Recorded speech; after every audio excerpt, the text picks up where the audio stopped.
Today we have a special show. We always have a special show. We're always talking about special things. Wow, today is just like very special among all other episodes of our show. Today is more of like an explorative type of thing, topic that we're looking at. We're not coming to you with hard facts and whatnot. We're just coming to you with thoughts, not just our thoughts, but different people's perceptions on different aspects of beauty and our skin color, our beautiful black skin color, brown skin color, whatever shade of black, brown you are, we're going to talk about that. And we're going to be looking at the politics in beauty, right? Yeah. Politics of beauty, yes. Pretty much. Yes. Everything that has to do with beauty. Guys, thank you for joining us. This is Live in the Morning on Live TV channel 112 on your Top Star decoder, or you can live stream on Facebook and YouTube. Yeah? Yes. Okay, right. Awesome. So, let's get into it. We have gone too far. Come back, Mama, come back. Can you please introduce our special guest today? That's what I'm about to do. But let's get into it. Like you were just going deep. Before you get into it, I think you're supposed to have like a whole discussion and then like an intro. You know. Okay. All right. So cut. Action. We do it. Okay. We have Salome with us today. Salome Piri. Yes. And she is our guest presenter today. We brought her in because, well, she knows how to talk about these things. Like, she goes into detail when it comes to aspects of women, beauty, loving yourself, loving who you are and what you're about. Right, Salome? Definitely. Yeah. Thank you so much, Choolwe, and Ashlee, for having me today. Well, thank you for coming. I know we got you up really early and yeah. It's okay. Yeah, guys, so what are our perceptions on colorism? What is colorism? Let's start with what is colorism. Yeah, I think let's start with the definition Yeah. of colorism. So basically it's discrimination against people who are of darker skin tones, you know, and obviously... Is it just darker or just different skin tone within the same race? Well, it is, that is also possibly a definition that we could also apply, but usually you see that the darker skin people are the ones who will suffer the discrimination that, you know, is within those particular communities, you know, where colorism exists. So it is also more in line with preferential treatment for lighter skin tones, you know, people with lighter skin tones. So you find that people who have lighter skin will have more advantages, so to speak, in society. So I think that's what would probably, you know, be sort of a description of what colorism is. Yeah, okay. Yeah. All right. Do you think we are aware of this as a society? I think not consciously. Not all of us are consciously aware of it, but you find that it will probably appear in just different spaces or just different conversations or the way we'll treat people in our community. You know, so I think having these type of conversations is necessary because then it sheds light on the real fact that this is actually happening and it's a problem, you know, and we need to address it and find solutions, you know, to combat that type of way of thinking or treating others. Okay. Yeah, so. Ashlee, what are your thoughts on it? The honest thoughts. It's just... honestly, I think it's just a whole matter of preference. And yeah, society probably doesn't know it, but some actually do. Especially when it comes to, let's look at the media industry. If you see the way they cast people usually these days, I'm not gonna mention who and who, but even when they're casting actresses and having models in their music videos and all this, there's always like majority of the lighter skin shade and the dark. So yeah.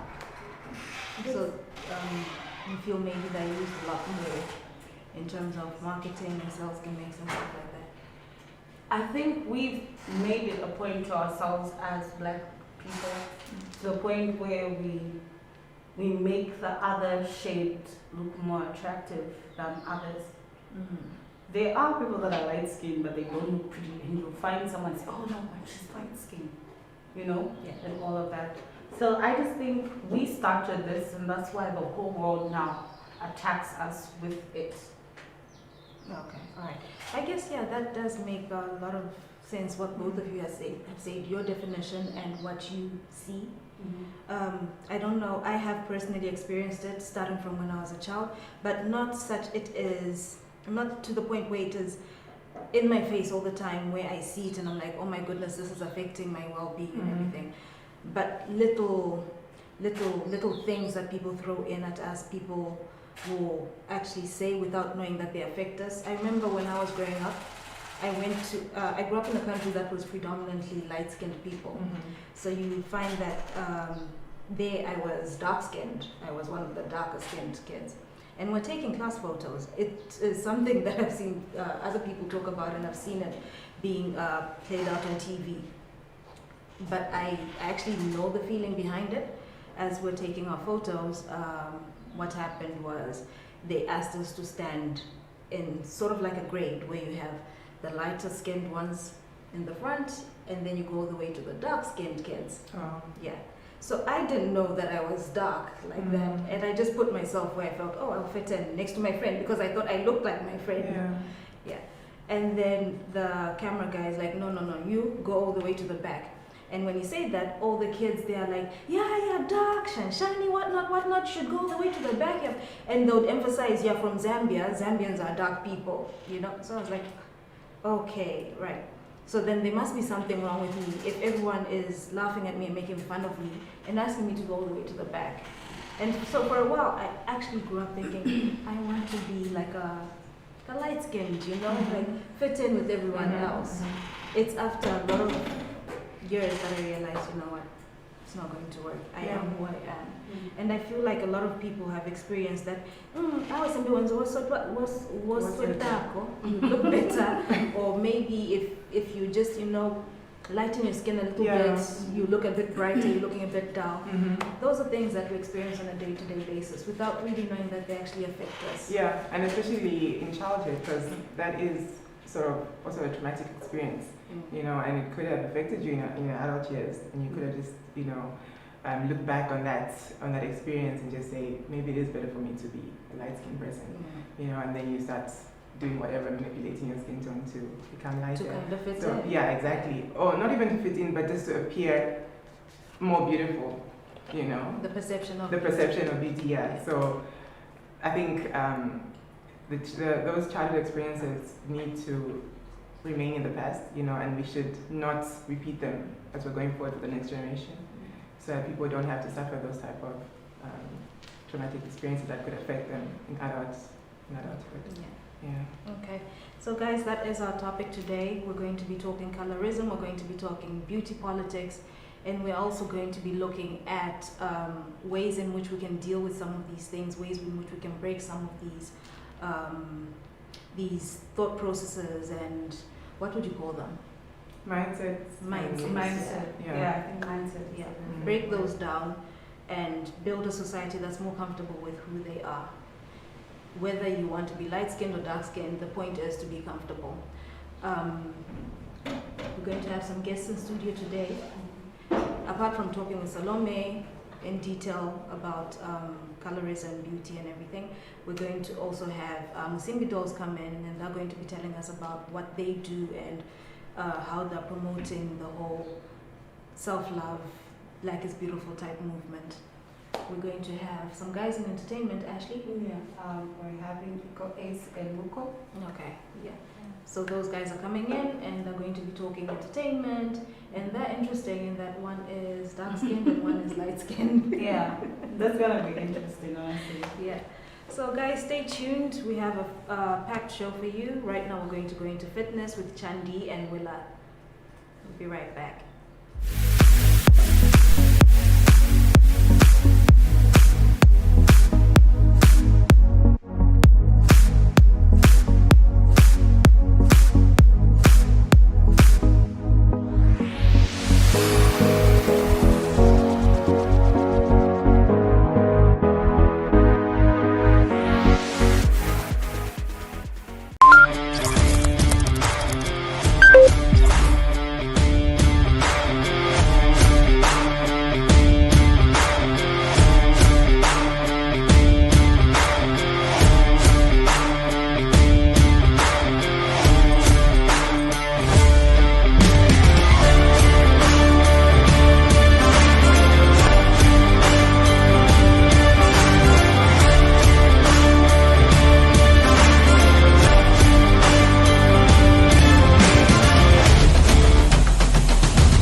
bwanji tati. Bwino masenza bwanji mama.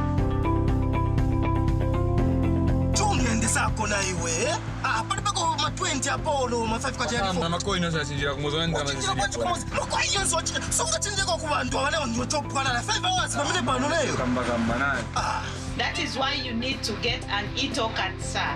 It is faster and easier. to what The e-tolling card Balela Ndapo is a National Road Fund Agency card. So all you have to do is just credit it in Dalama and you'll be able to use it per token Monga Panusu.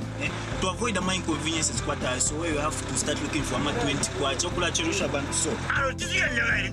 Introducing the electronic toll card. It's easier, faster, and secure.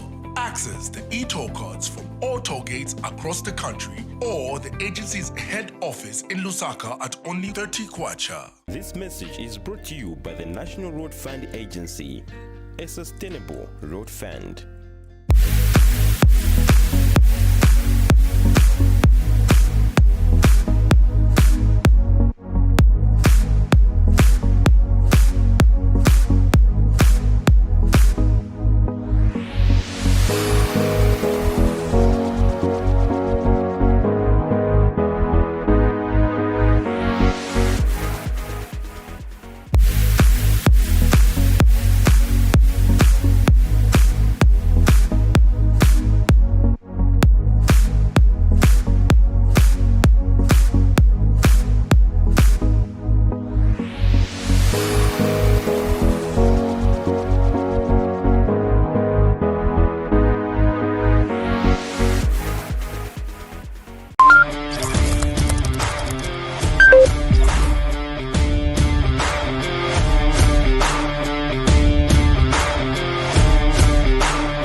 Muli bwanji tati. Bwino masenza bwanji mama. chungende sako na iwe pali pako ma 20 apolo ma 5 kwa jari makoino sachinjira kumuzonda makoino songa chinjeko ku bantu abane ndio top kana na 5 hours pamene pano leyo kamba nani. That is why you need to get an e-token, sir. It is faster and easier. to what The e-tolling card Balela Ndapo is a National Road Fund Agency card. So all you have to do is just credit it in Dalama and you'll be able to use it per token Monga Panusu. To avoid the inconveniences so where you have to start looking for ama 20 kwa chokula cherusha bantu so. Introducing the electronic toll card. It's easier, faster, and secure. Access the e-toll cards from all toll gates across the country or the agency's head office in Lusaka at only 30 kwacha. This message is brought to you by the National Road Fund Agency, a sustainable road fund.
unasebenza bwanji wami? Ndiyendisa khona iwe. Pali pako ma 20 apolo ma 5 kwacha yali 4. Amakoini osachinjira kumuzi wani ndalama zisilipo. Makoini osachinjira. Sungachinjeko ku bantu abane ndiyotopukana na 5 hours pamene pano leyo. Kamba nani. That is why you need to get an e-token, sir. It is faster and easier. What? The e-tolling card Balela is a National Road Fund agency card. So all you have to do is just credit it in Dalama and you'll be able to use it per token Monga Panuso. To avoid the inconveniences quarter, so you have to start looking for ama 20 kwa chocolate cherusha bantu. Introducing the electronic toll card. It's easier, faster, and secure. Access the e-toll cards from all toll gates across the country or the agency's head office in Lusaka at only 30 kwacha. This message is brought to you by the National Road Fund Agency, a sustainable road fund.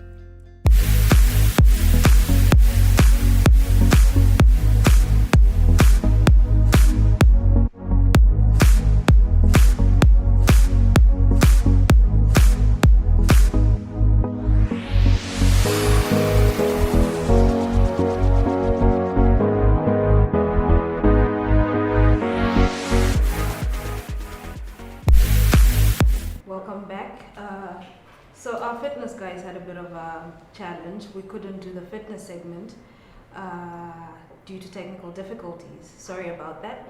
But we'll get right into current affairs. Ashlee? I'm sorry. I just feel like we should have a jingle for current affairs. Like, we have to have like, you know, the ominous music in the background. Mm-hmm. Okay, so in current affairs, President Edgar Chagwa says it's his dream to see the face of Zambia change as he commissions the flyover bridge. In case you're wondering which flyover bridge this is the one located at the Kate's Roundabout. The head of state said it was his dream to see the face of Lusaka and Zambia change through infrastructure and development. President Lungu also justified the country's borrowing, saying the money was being utilized well as infrastructure development was visible. So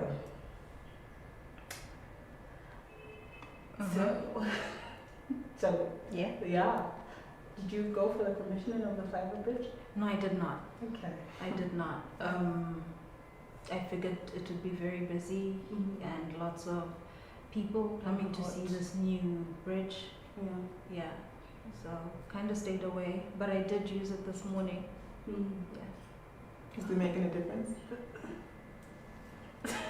I don't know. It looks different. Okay. But in terms of traffic, I don't know if it's going to make a difference. We're here to see. And yeah, once we do see that it's making a difference, we'll let you people know. So I've heard actually from other drivers where they said that, I don't drive, so it's not me. But other drivers have expressed concern saying that traffic usually starts around Manda Hill area. So the thing is, they're going to have people at the bottom lane and from the flyover bridge, and these people are still going to come and meet at some point. Creating a bottleneck at some point. Exactly, yeah. So I don't know how, we'll see as time goes by. Monday, Tuesday, we'll see. I mean, we're always very skeptical when it comes to new things. I know, but yeah, a lot of drivers really expressed that concern because the roundabout wasn't really the point of congestion. So anyway, we'll see. Okay, but thank you for the new bridge. We really appreciate it. Yeah. Okay, and then in other news and current affairs, we have the Bill 10 story. So the controversial constitutional amendment, Bill number 10 of 2019, on Thursday could not pass second reading in Parliament after failing to secure a 2/3 majority vote. The bill received 105 votes, 6 short of the required 111 to reach the 2/3 threshold, therefore marking its end. So this bill has been a big deal for the past year or so. Yeah, exactly. Everyone had their opinions, everyone had their fears and whatnot going through with Bill 10. And when we got news that it had failed, there was quite a reaction from both sides. Mm-hmm. Do you guys want to get into that today, or that's a story for another day, because we can actually break that down quite a bit?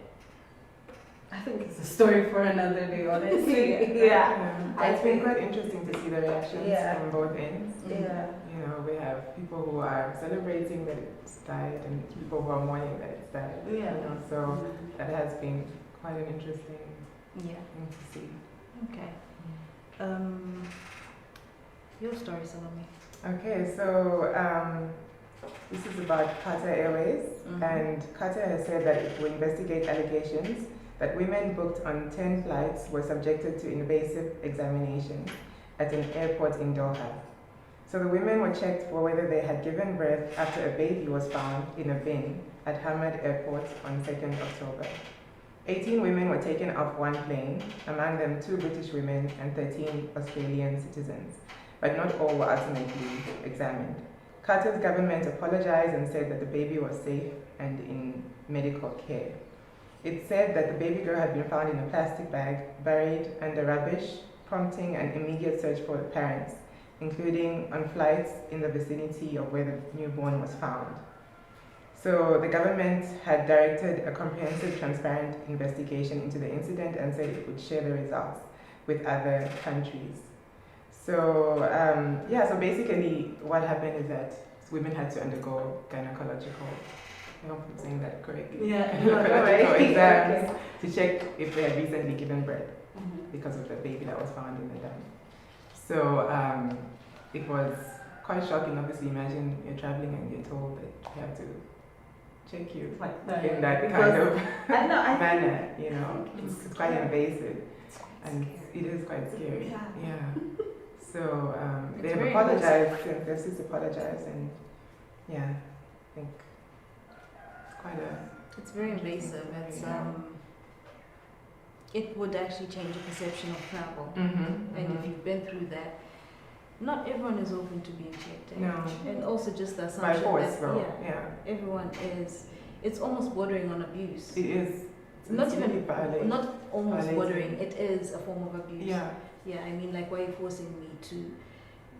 I don't know. You know, it just it doesn't sit well with me. No, it doesn't either. Not with me either. So let's hope that never has to happen to anyone. The gynecology visit every time for me is it's a new experience every time. Yeah. I mean, it is necessary for us as women, but it can be quite. I still don't get over the whole thing, you know. Lucky enough, we've changed my gynecologist is a woman now. Before it was man.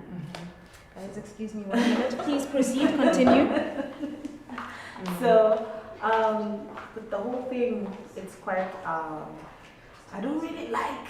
You know, it's quite invasive. Especially if you're traveling, obviously you're rushing somewhere, you need to get to point A. And you don't, it's the last thing you expect. Exactly, and the next thing you have a gynecologist doing thorough check on you. No, I can't imagine. It's traumatic, I think. Yeah, it is. Yeah, so let's just hope it never has to happen to anyone again. All right, early birds. So that was our current affairs, and we will be right back with some more segments, some more interviews, right here on Life in the Morning. This is Live TV. Stay tuned.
Muli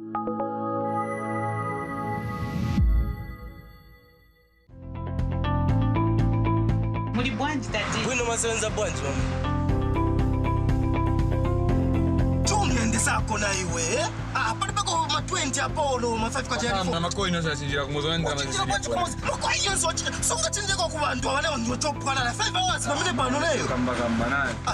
That is why you need to get an e-token, sir. It is faster and easier. Do what?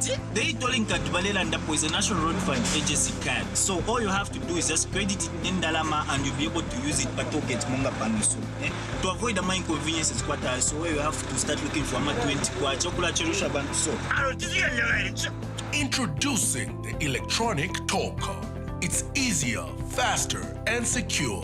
Access the e-toll cards from all toll gates across the country or the agency's head office in Lusaka at only 30 kwacha. This message is brought to you by the National Road Fund Agency, a sustainable road fund.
colorism, we're still talking the politics of beauty and everything that goes into it, how we perceive it as an African community, as black communities, and basically what it is that we think of when we think about our identity, our beauty, our skin color, and why we want or we tend to conform so much to the standard that is set in media for us, which is not really us most of the time.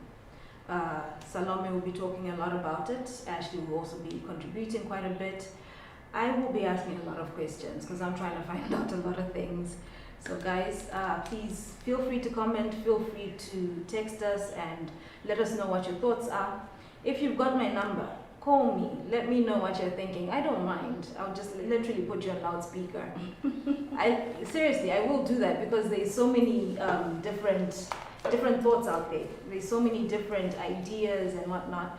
So it would be nice to just get like a broad spectrum of thoughts, ideas, concepts that people have. I mean, we have so many celebrities who we've actually seen go through different processes to actually perceive themselves as more beautiful. I'm not going to say to look more beautiful or to be more beautiful. It's a perception that each individual has.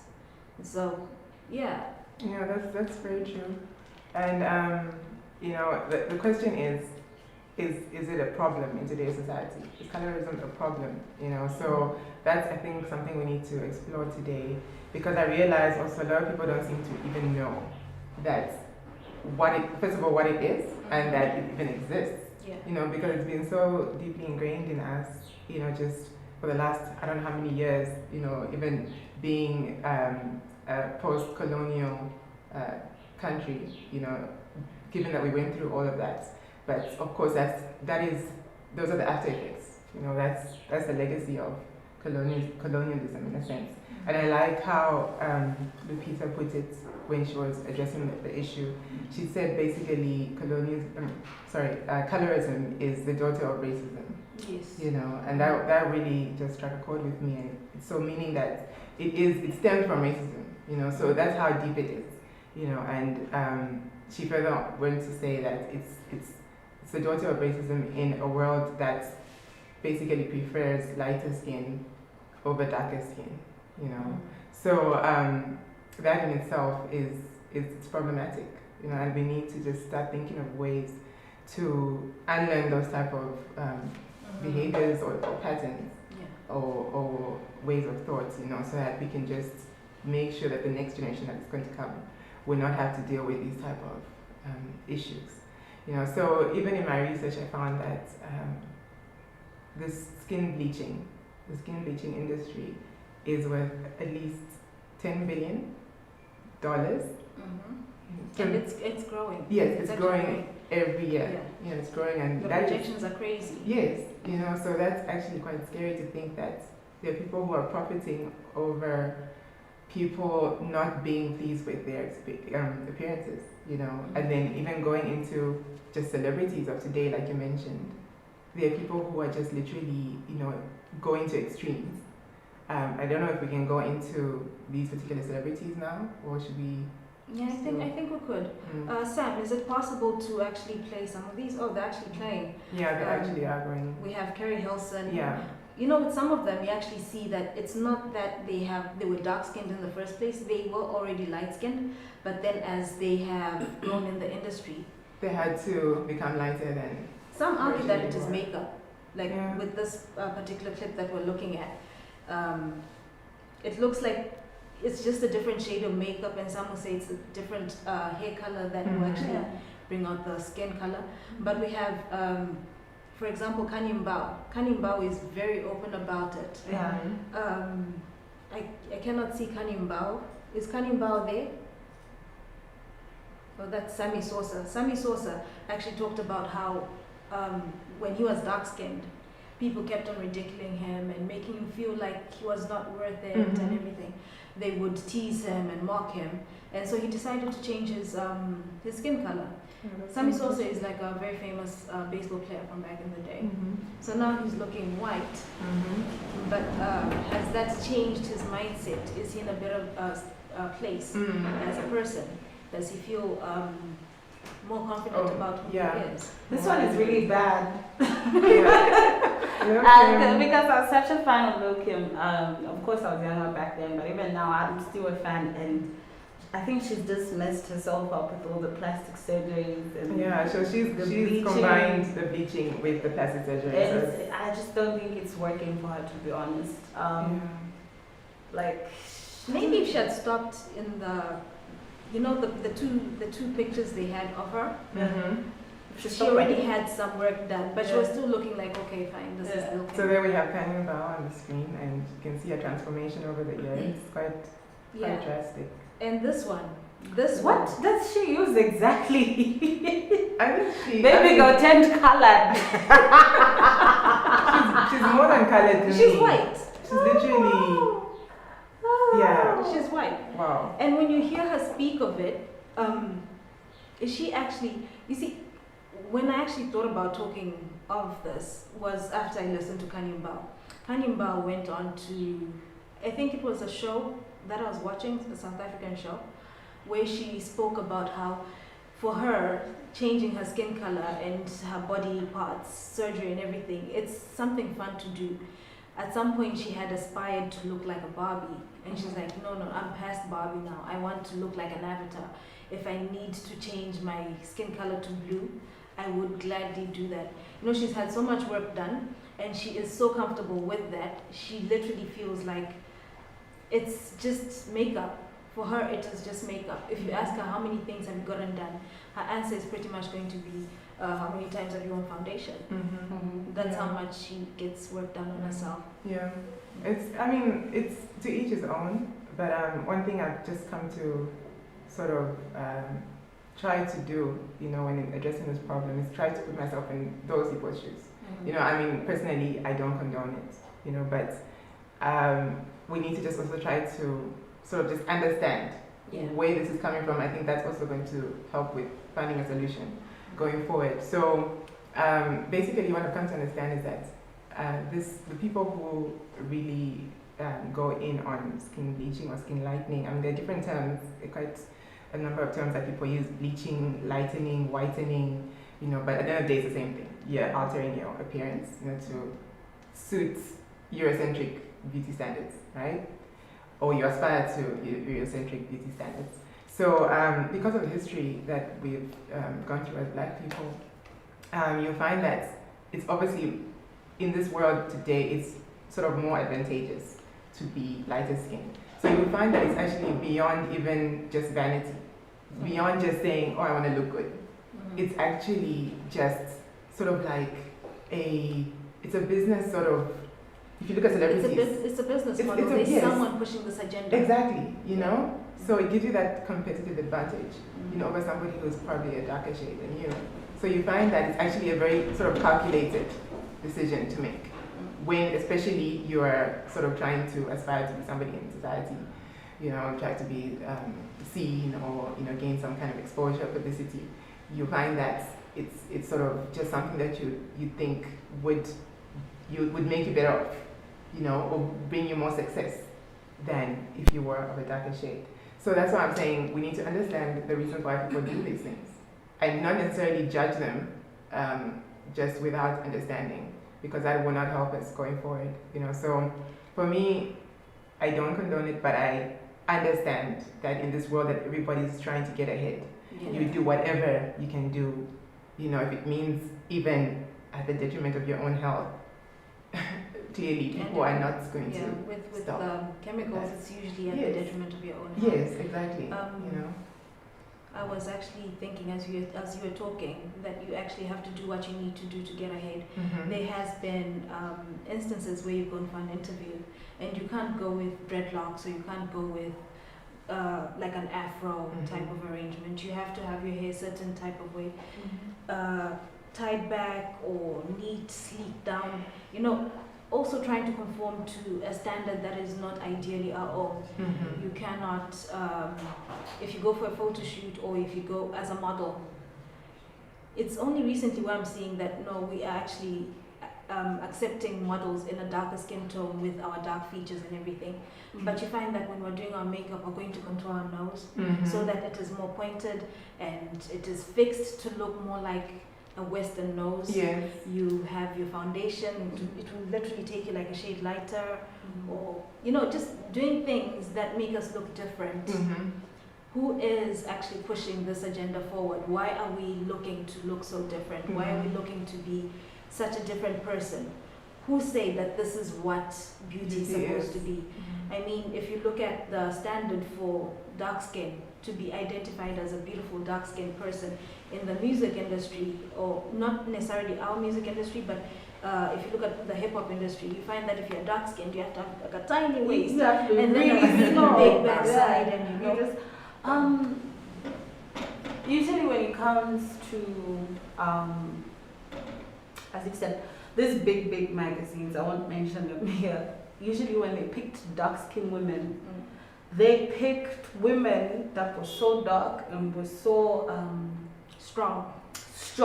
Yes. They would never pick someone that looks like you or me or her. Yeah. So I really don't understand what they were trying to get across to the exactly. I don't really get it, because people that when it comes to the Western world, our shades and they don't really intrigue them. Lupita Nyong'o is caught so many beautiful names. She is beautiful, yes, well and good. But if she was to come back home, if she was just a regular woman, let's be honest, would she still be getting the same remarks from the community? Yeah, and I do agree with you on that, because you find that it's almost like we sort of categorize, like we're put in this type of box, like, okay, so being very dark is currently in, right? Exactly. It's like, it's the in thing, it's the one that is like so exotic and so, yeah, and so like, you know, how is that person that dark? They must be some kind of, you know, exotic creature, or, you know, so I think like Lupita will be put in that box, because it's like the Europeans will be like, oh my gosh, that is unique, that is special, that is like an enigma, like that is, you know, so let's get all the people on the extreme end of the spectrum of darkness and put them in that box, and then say that is what is called black beauty. You know, but is that really black beauty? No, it's not, because black is, there's so many different shades of our dark skin, and like you're saying, we are probably medium shade, right? Yeah. When we go there, it's like, oh, there's nothing really spectacular about if we were like a certain type of dark, like, oh, so, your skin. Yes. So it's either you're extremely dark. I don't know where that accent came from. Yeah. It's either you're extremely dark, then you are, you know, sort of popular, or if you're just sort of light skinned, then you get. If you're light skinned, you know, that almost mixed kind of, like, you know how Somalis are light skinned and colored, you know, there's like, they are adored even more than the white community, actually. Exactly. There's that colored skin, that light face skin, curly hair. Yeah. You know, the one that even us when we look, we're like, yes, but this one. Yeah. Because it's in our mind to say that, yeah, this one. That is actually what you would classify as, you know, beautiful. And and I think also, even when it just comes to, for example, of course, the skin bleaching topic will affect mostly women, right? I mean, there are men, like you said. What is it? Michael Jackson. Michael Jackson is a very unique case. It's a unique case. Yeah, so I would not put him in there. But he's a very unique case, but just generally, it affects women mostly, right? So you find that the men in our African communities, I'm not saying all men, please do not come for me. Please don't come for me. Okay, me, I said 90%. But there are some men out there who are sort of perpetuating this idea of colorism and saying that, you know, the lighter skinned women are more beautiful, they prefer them, and it's like you find a lighter skinned woman who you're dating or married to, it's like such a big achievement. You know, so you find that even that, it affects how women decide to lighten their skin to appease men, or to be more attracted to men out there, and to find yourself a suitor.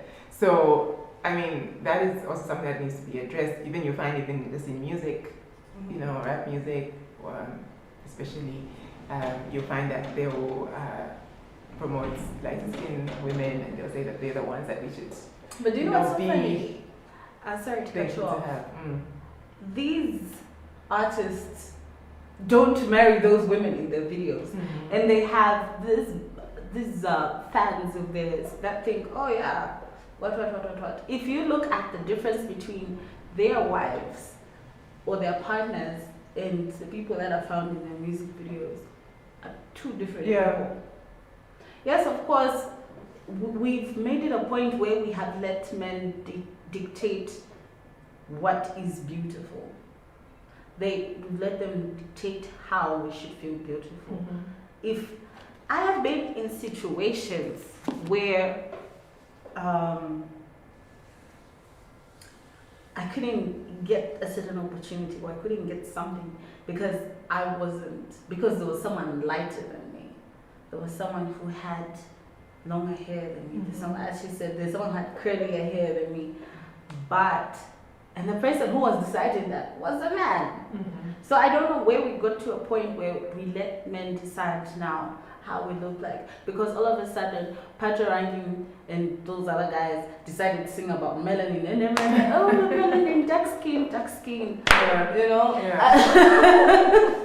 I just think if we need to change this respectively as women, we need to stop letting men dictate what is beautiful and what is attractive. Because all of a sudden we are now sharing pictures on social media of these dark women, and oh wow, so beautiful. But thing is, they would never be with such a woman because men have that thing like, oh, the lighter, the better. There are very few men that are into brown to dark women. Yeah. I wish we could get the perspective of a man. I think we don't have Cuthbert. I think I'll talk to the boys, the guys that are coming, and I think we'll try to hear from them and see what they say. Yeah, but on my part, I won't lie, I'm not into light-skinned men for some reason. See, there is colorism. There you are. I know, but guys, they're heartbreakers. That's not colorism. But the question is now, like, your preference for darker skinned men over lighter skinned men. Now, where do you draw the line between having preferences and colorism and just plain colorism? Like what we said earlier on, I don't think we are supposed to accept preference. You know, we have like oranges, bananas, but what are they? They're all fruits. Yeah. So light skin, dark skin, or all black. A man is a man at the end of the day. A man is a man at the end of the day. What you have to look at. And you know, the thing is, before today, I was actually, on the other hand, like I was only into light skin guys. Like that was me. And then before today, before this morning. No, like 5 that was like 5 years ago. And now it's like dark skin. Like, because when we were growing up, all we saw was light skin, cute boys in movies. And I was like, oh, I want one just like this, and what. And I grew up and I realized that I don't really like that. It's just influence. Yeah. Like, it's pure influence. Don't get me wrong, I have a very light-skinned mother, and my dad is dark. He's not that dark, Dad, you're not that dark. But, you know, there are two different types of shades that made this shade. So, when it comes to colorism, it's not, I can't say, oh, I can't date you because you're not that I can't date a light-skinned guy, I just prefer it. Just from like the first glance. Yeah, a darker skin guy. But if I was to have a conversation with both, it doesn't go to the point where I say, you know what, oh, you have such a big personality, but you're light-skinned. Yeah. Sorry. That would be very shy. I know, and that's where colorism comes in. Because I have been, let me tell you this story, guys. Story time. So there was a time I was seeing this certain guy, and things were quite serious. And he actually met my lighter skinned friend. And they secretly had a whole thing in the back, like a whole affair and everything. And the way he used to parade her was different from the way he paraded me, you know what I mean? It was like, he was like, oh, light skin, she colored my trophy, and all of that. And for him, I think I was a regular person. But anyway, God is always in control. She finished his mind. But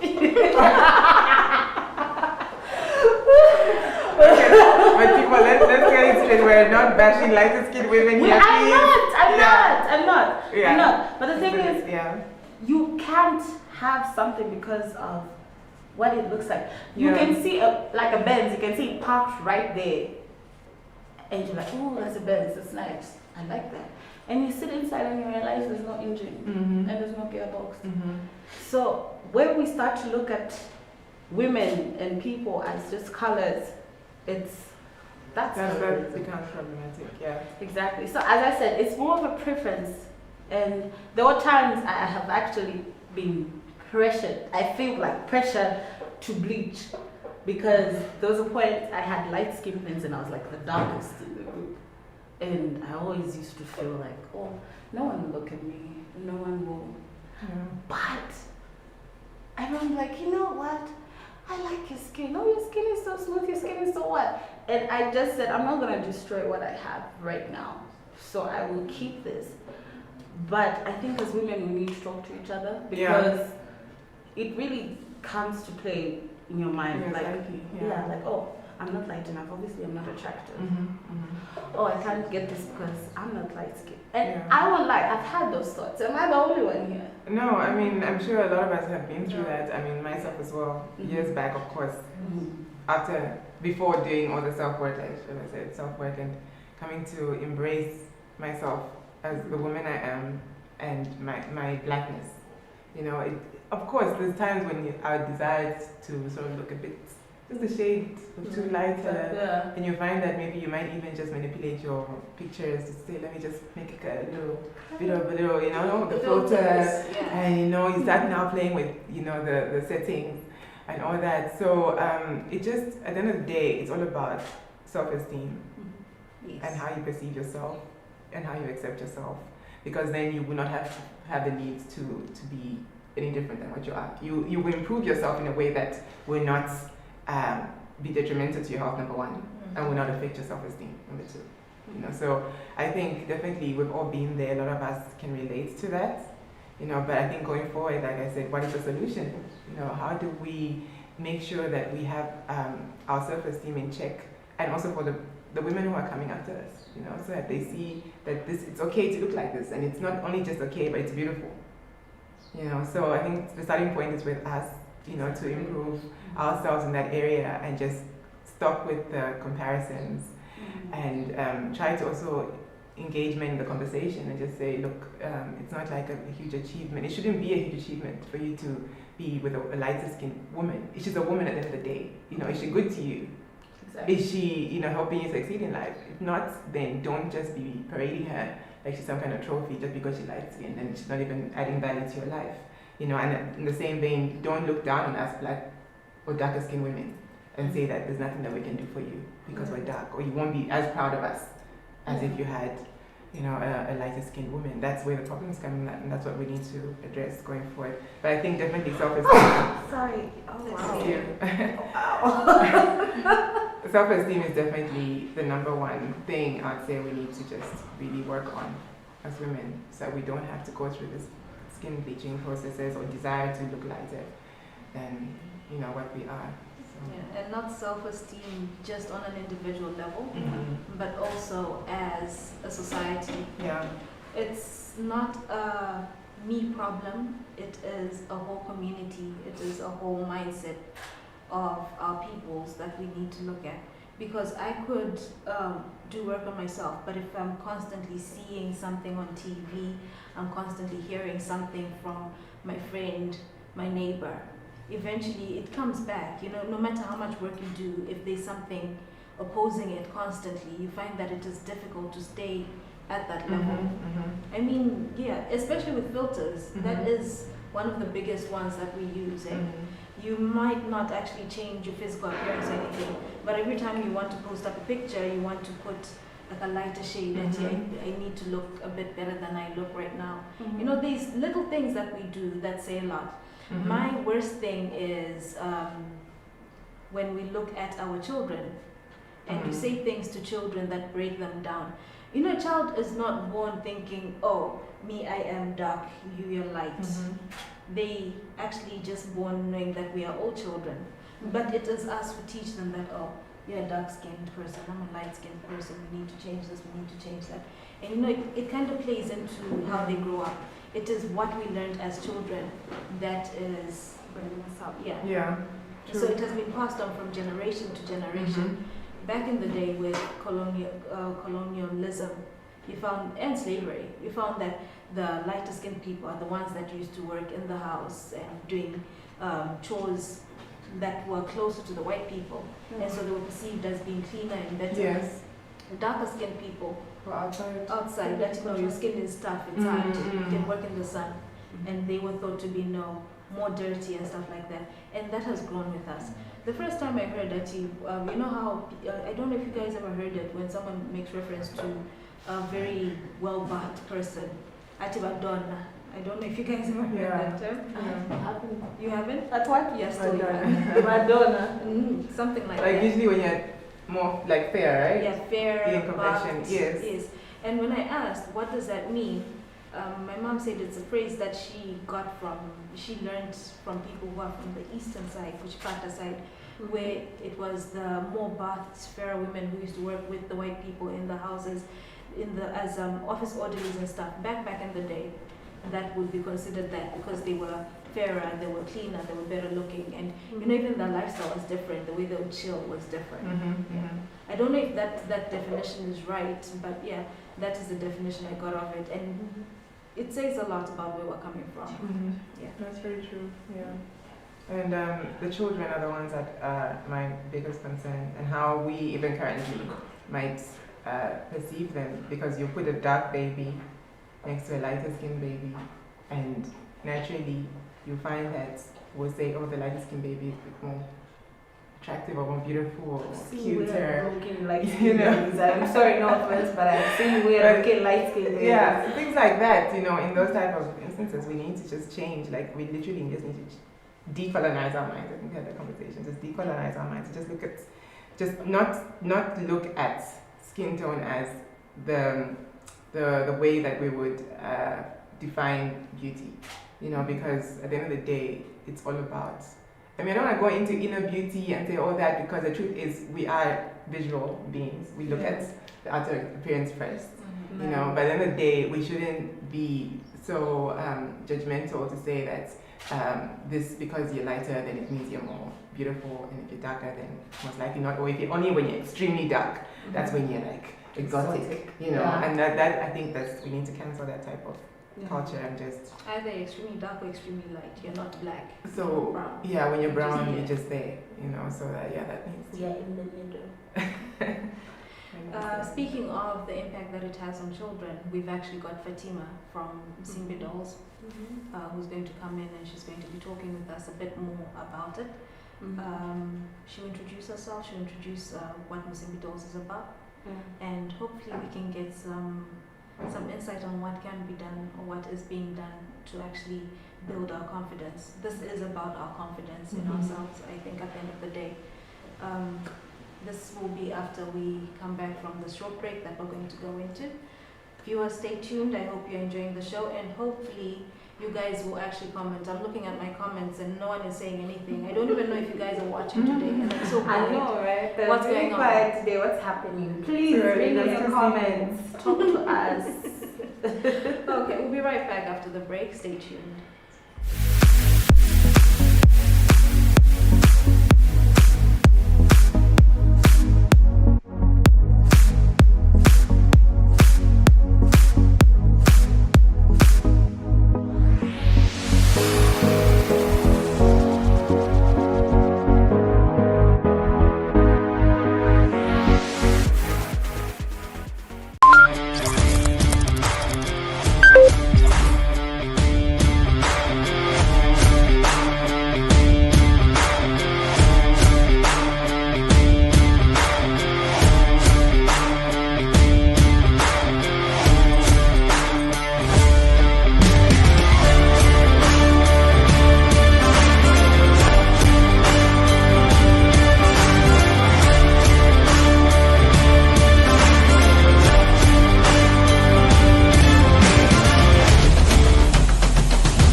Bwino masebenza bwanji mama. zako na iwe.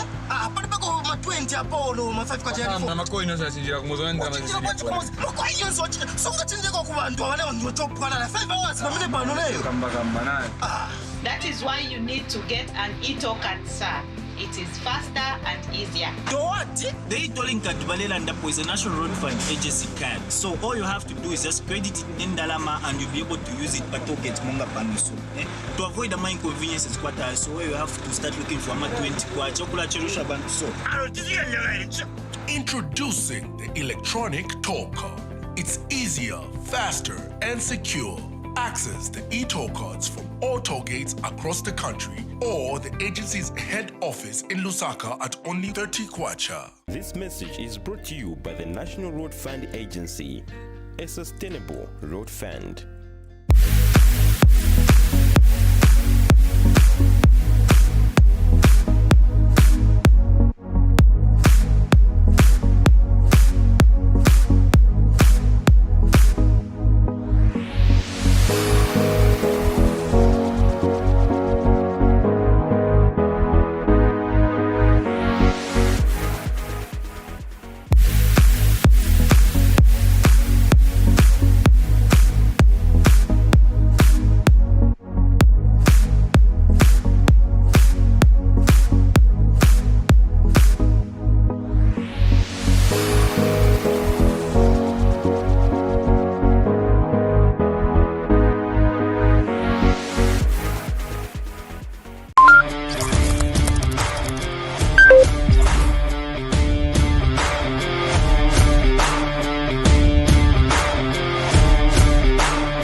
Wino masenza bwanji mama. Choolwe ndesako na iwe.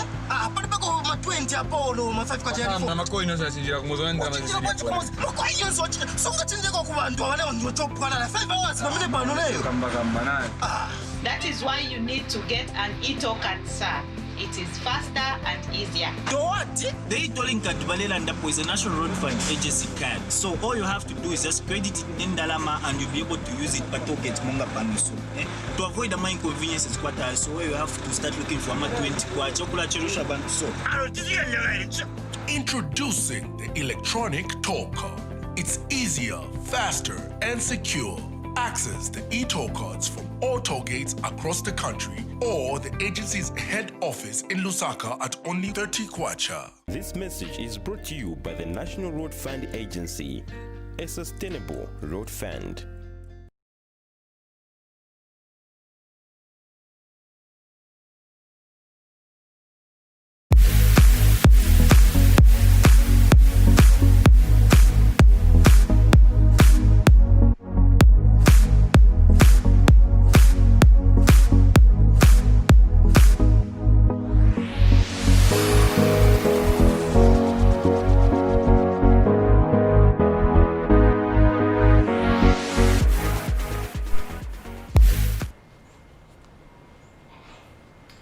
Welcome back, viewers.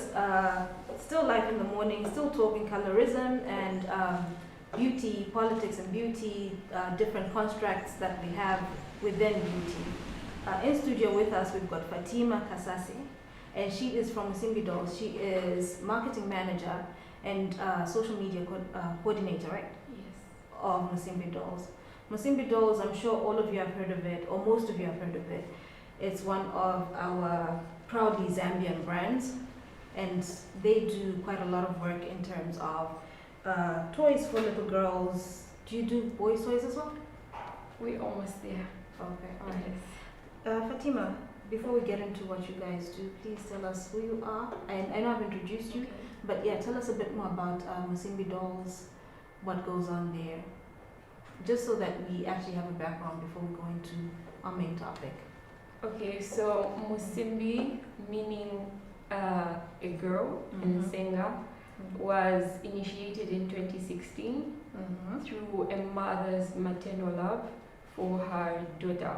So our founder Mainga Monobanda has had a 6-year-old daughter then. Okay, she's 10 now. Her name is Lindiwe, and she began to express her sadness in the way she looked, and her hair, her skin. She didn't have silky hair like her friends at school. She didn't have light skin. She was dark. So she started to compare herself to her friends, and that made her sad because she wasn't like her friends. And the dolls she played with were also white. They had silky hair. She wasn't like them.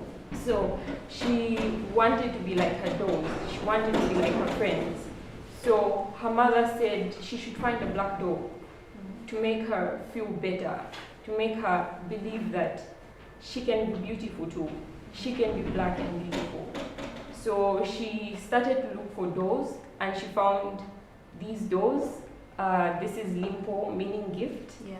She found these black dolls, and she bought 15 of them. Initially, it wasn't even supposed to be a business. So she bought these dolls for Lindiwe and the others to give to her friends and her family. So she bought these dolls, and Lindiwe started to feel better about herself. And later on in 2017, May 27, she decided she should launch Musimbi to make other girls feel better about themselves. It wasn't just Lindiwe. There's a lot of people out there who don't feel good about themselves because of how they look, because they don't have long hair. I mean, I've experienced that. I began to feel different at school because of how I looked. My friends would ask me why I had long hair. So these dolls are for everyone, not just black people. We're supposed to be proud of ourselves, and that's why we made these dolls. The different shades of black. Yes, and we have different shades of black. You can see Limpo is darker than Kondwani, and Kondwani has lighter hair compared to Limpo. Yes. Okay. I don't know if people can see these dolls. Yes. So this is Kondwani, right? Yes. Kondwani is like a brown type color. She's lighter skinned. And then we have on her darker side with Limpo, and she has her hair is proper hard. kinky hair. Yes, Her hair is like kinky. mine, like you can't comb this. Yeah. Probably put in ribbons at base, but you can't comb it. Well, it can be an afro. Yeah, an afro, decorated, whatnot going on. And then we have who's that one? This is Zangi. Zangi. She's African too. She has nice hair. Perm. Maybe. Or like yours. Yes. Yeah, more like yours. Yeah. Yeah. Okay. So there's representation. I know it's not just these 3 dolls that you had because I walked We into the actually shop. have 6 dolls. Yeah, I saw like Yes. 6 of them when I walked into the shop, and yeah, she talked to me Different all of them. shades of hair, different shades of skin. Yes. Okay. And also their outfits represent them. We can't be, I mean, people think tradition is boring. You can hype it up with a little funky. You can see her shoes. Yeah. Yes. Yeah, I do like And you this can see style. her dress. It's chitenge, but it's fancy. Okay. Yes. Yeah, I should get one Very of these. stylish. Yeah, Mhm. I should get one of these for my niece. Yeah, definitely. It makes me sort of relive my own childhood because growing up, we never had black dolls, or that we had access Or to. if at we the had time. black dolls, Yes, they were so- really ugly. That's another thing, you know. So at the end of the day, it's just it sort of, I mean, it makes me sad when I think about how we never had that representation that you're Yeah. talking about. Because you'd walk into the shop and you'd be like, the first thing that you want is like a white Barbie doll With blue eyes. blue eyes and blonde hair. Long hair. But forgetting that this doesn't look like me, why am I so intrigued by it? You know? I wanted blue eyes. Yeah. Like I saw, okay, my Barbie has blue eyes, so I must have blue eyes Mhm. to make me cuter. Mhm. Forgetting that blue eyes na skin tone young. It's not. It's not going to together. happen. Yeah, so I mean, I wish we could rewind and just have that experience, but I think at the end of the day we can't do that. So what are we going to do for our own children? And that's why Nsimbi Dog is such a great initiative. Yeah. You know, we're going So they brought representation Yes. for little girls. Exactly. Yeah. Which is necessary. So do you think kids see color? Yes, they actually do. They do. Yes. Okay. And in seeing color, they are very aware that this one is lighter skin, this one is dark skin, and this one looks more like me, this one doesn't. Do they make it a point to actually point this out to each other and say, but guy, no, you don't look as good as I do because I'm fairer? Or do they just see that I am different? They actually do notice because they start to compare themselves, and some of them beat themselves to it. Like Lindiwe, she wasn't feeling good about herself because of the way she looked and the way her friends looked. I think that's a very good example. Yeah. Was it something that was, I think what I'm trying to ask is it something that they actually grow up with, like they are born knowing that, okay, this one is dark skinned, so they must not be as pretty as I am? Or it's something that we teach them? Is it something that is taught? It was something they grew up with, but I think with Musimbi dolls, we can actually teach them that we are different, but we should learn to embrace ourselves. Okay. Yes. Okay, all right. I guess that is quite a lot about Musimbi dolls and pretty much what I wanted to ask. Salome, please, if you feel there's other things that we need to cover with regards children and the toys. Okay, maybe ask what is the future for Musimbi Dolls? What is the vision? So Musimbi Dolls is a lifestyle brand for kids, both boys and girls. If you walk into our stores, you notice that we have bikini. Bikini is for the boys. Is it? So we have, with time, we'll have more items for the boys. We have bags, we have bottles, we have school accessories. So it's a lifestyle brand. We are basically raising the children, providing them with everything they need while they grow up. We recently launched our bath and body. Nice. Yeah. So we have body mist, we have bath bombs, we have soap, we have loofahs. I don't know if you know what loofahs are. Yeah. So our little girl is growing up. We obviously have to teach her about puberty now. Yeah. That's where we bring in the bath and body. So as Musimbi, we just want to provide everything that a child needs as he or she grows up. Yes. That's very nice. Actually, that is the question I thought I was going to ask in closing. Oh, okay. But she's covered it quite well. Yeah. She's talked about how they're growing into their products and why they're growing. Pretty much, Musimbi is the story of Lindiwe and how she's growing up, right? Yes. That's beautiful.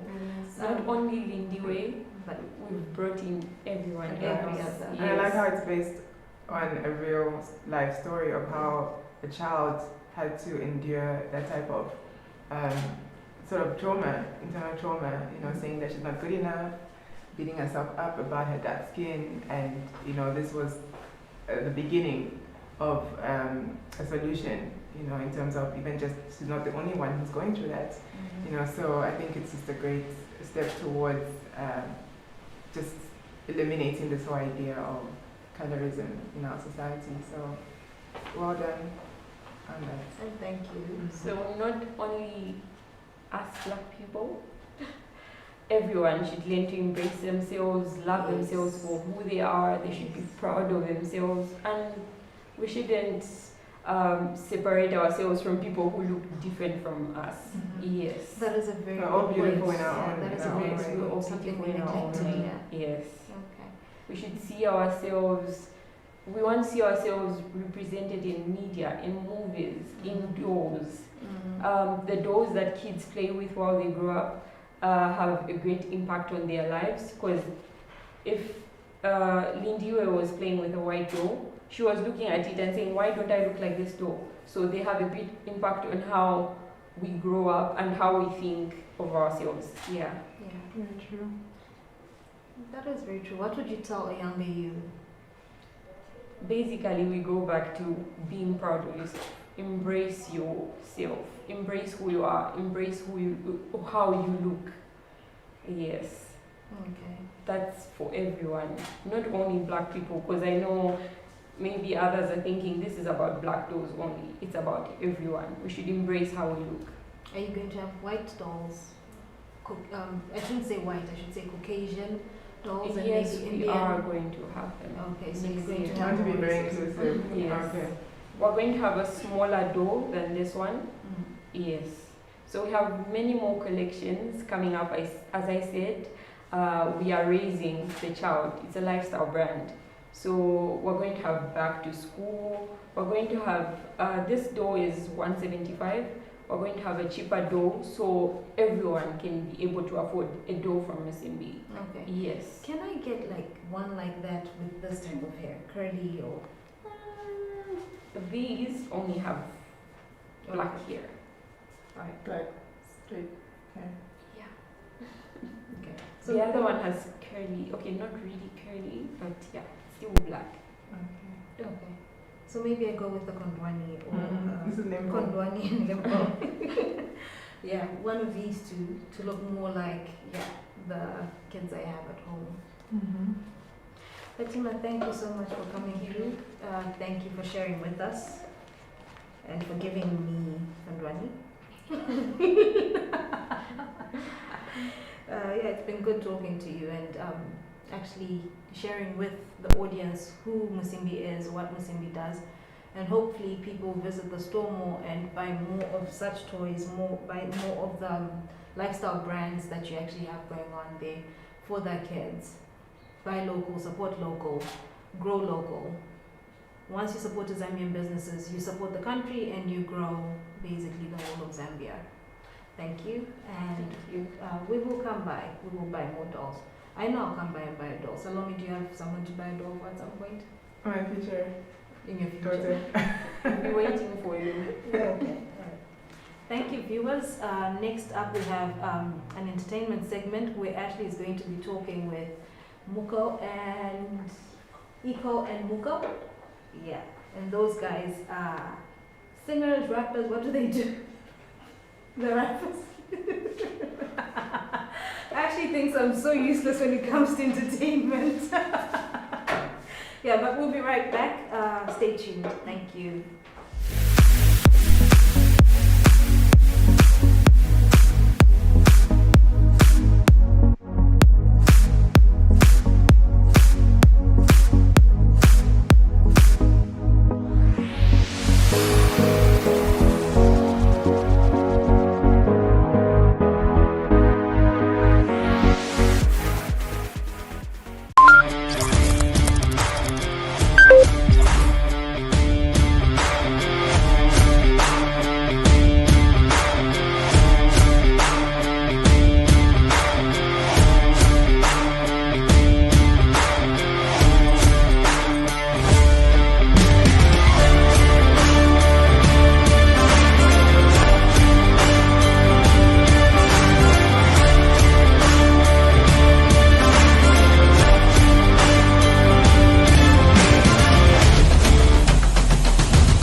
Muli bwanji tati. Bwino masenza bwanji mama. Chungende sako na iwe.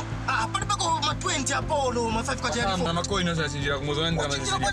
Mako iyo songa chinjeko ku bantu abane ngo chopana na 5 hours pamene pano nayo. Kamba nayo. That is why you need to get an e-token, sir.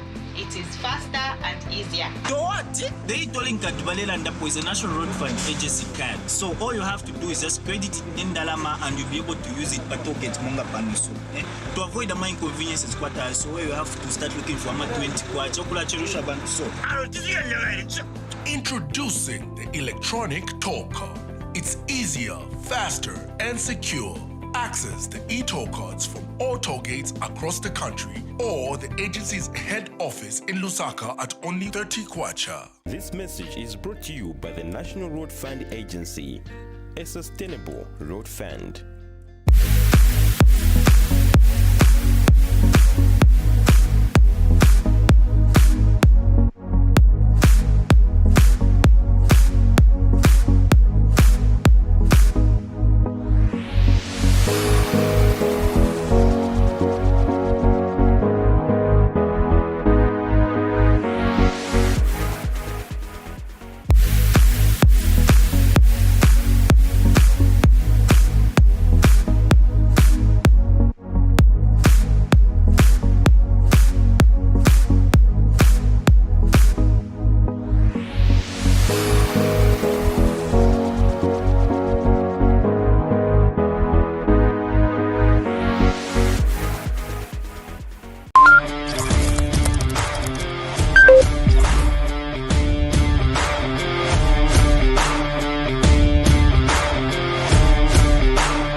masebenza bwanji mama? Chungende sakho na iwe. Pali pako ma 20 apolo ma 5 kwacha Amba makoino sachinjira kumuzo ndama zisilipo. Makoino songa chinjeko ku bantu abane ndiyotopana na 5 hours pamene pano leyo. Kamba nani. That is why you need to get an e-token, sir. It is faster and easier. What? The e-tolling card Balela Ndapo is a National Road Fund agency card. So all you have to do is just credit it in Ndalama and you'll be able to use it per token Monga Panusu. To avoid the inconveniences quarter, so where you have to start looking for 20 kwa chocolate cherusha bantu so. Introducing the electronic toll card. It's easier, faster, and secure. Access the e-toll cards from all toll gates across the country or the agency's head office in Lusaka at only 30 kwacha. This message is brought to you by the National Road Fund Agency, a sustainable road fund.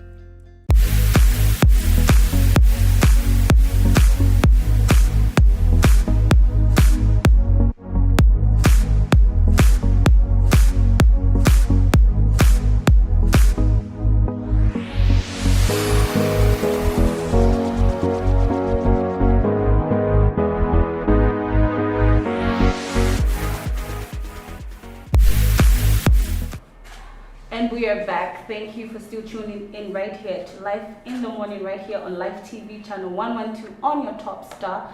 If you would like a recap of the show or are too busy to be home right now, you can catch us on Facebook on Live TV or our YouTube channel, which is Live TV YouTube channel, right?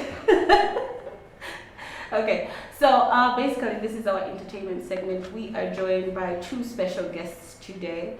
Yeah. Ika S and Muko. What it is? What it is?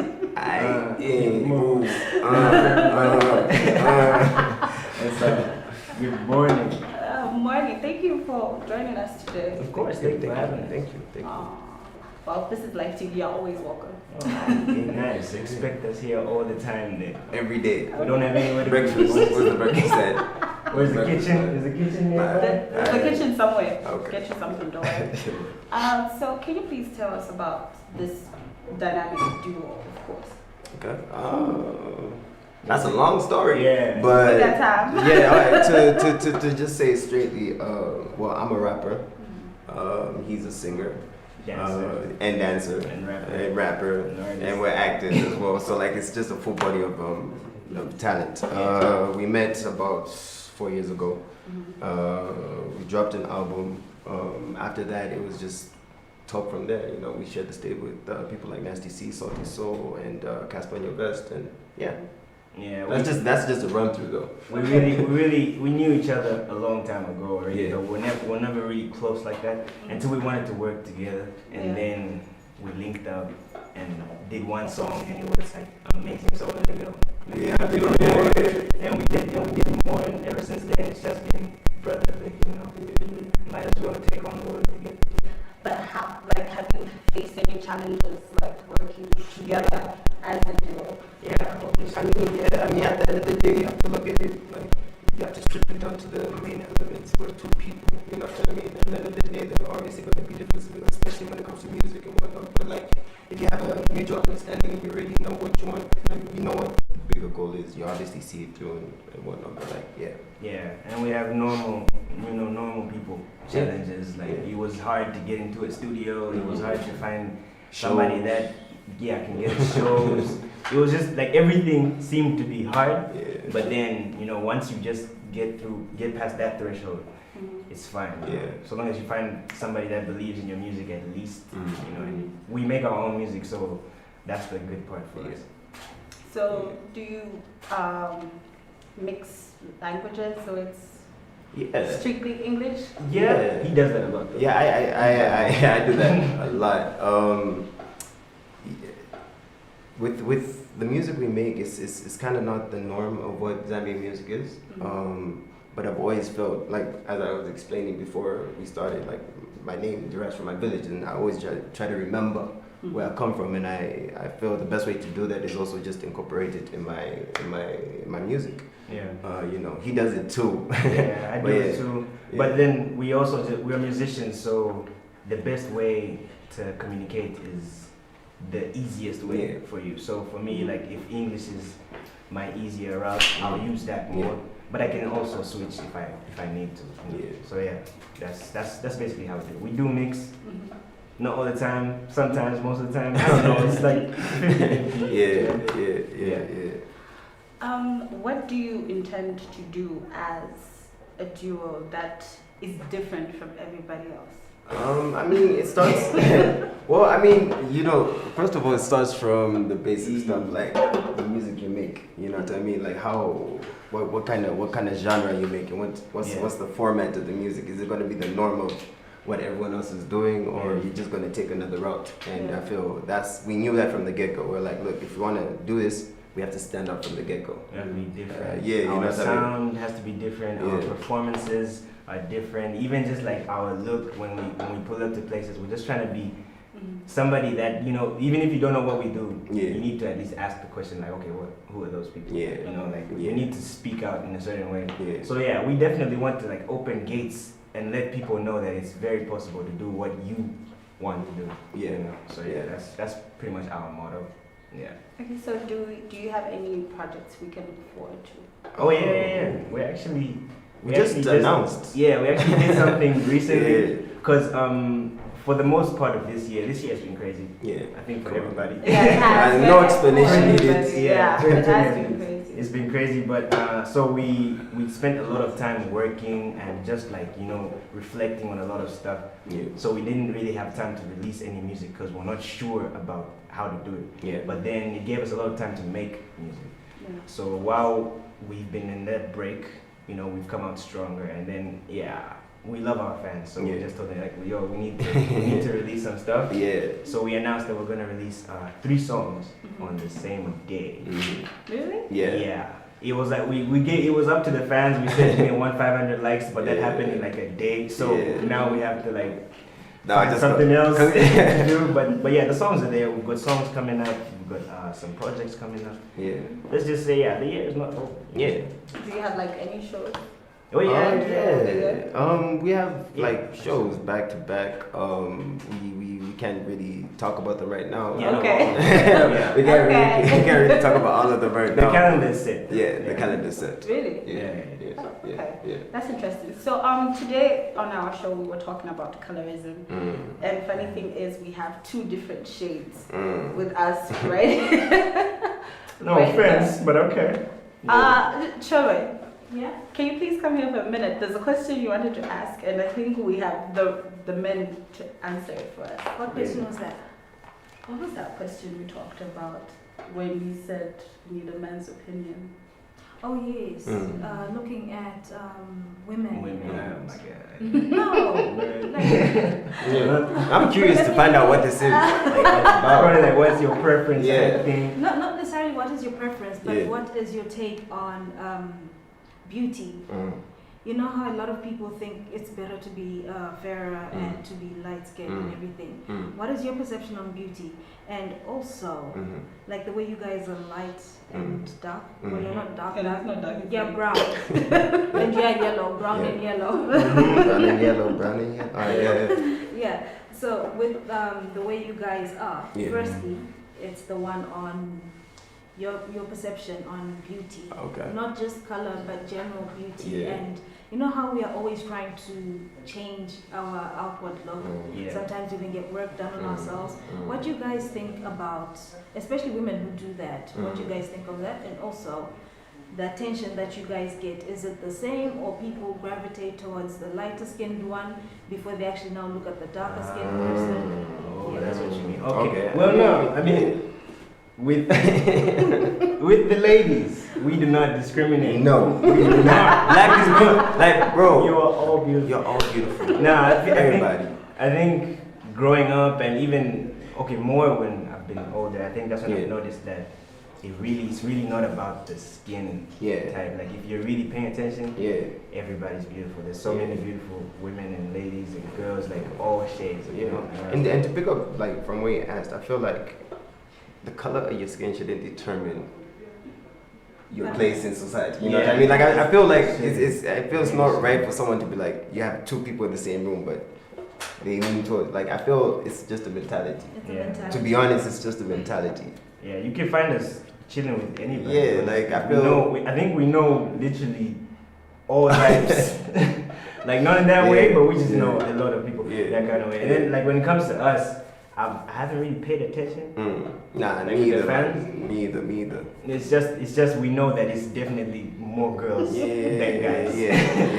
That gravitate towards us. So, We actually talked about this earlier on today, and we're talking about music videos. And it is a thing that most females that are cast in music videos are light skinned. Yeah, because I mean, bro, like there was even, okay, I won't say who, but like there was even like, if you have like a white person in your music video, then the music video is hard. Right. I've heard that before. Yeah. I've heard that before, and I'm like, I think that's just because it's the wrong it's the wrong mentality to have. Yeah. And I think it's it's just back to it's the wrong mentality to have, and it's been a thing that has been done for a long time. Like you see a girl that's light, you see a girl that's then it makes it look like you have money, and it makes it look like you're actually. And it makes me worthwhile. It makes me think, like, is that just a Zambian perspective? Is it African, or is it like, well, I don't know. I think it's an African. Because now it has me thinking. It's an African. It's just an African thing, I right? heard Casper say something about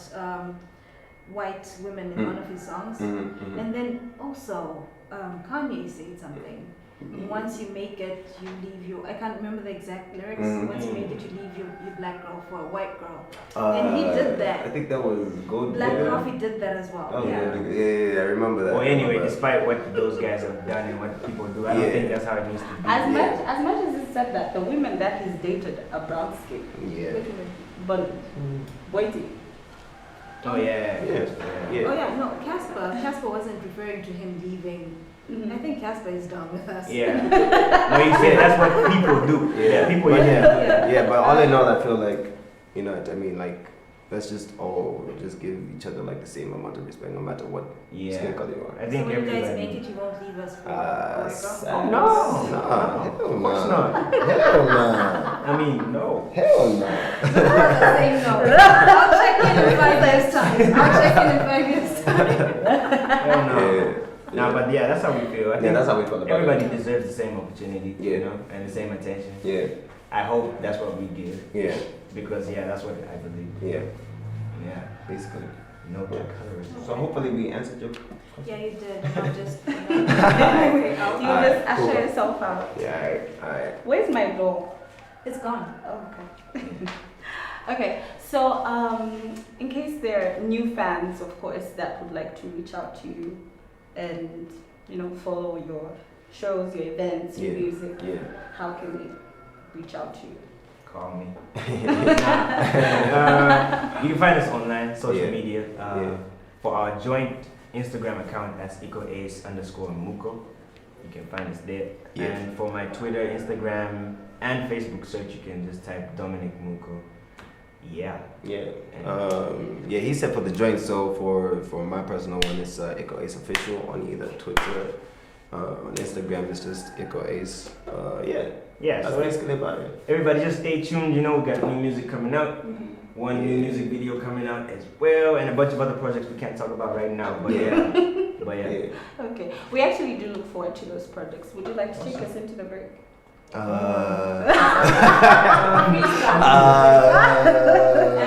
ain't really prepared. We can do this right now. How do you want us to do it though? Freestyle. Wow. I think we can have a conversation, yeah? Yeah, sure. Yeah, we can do something. We can have a conversation?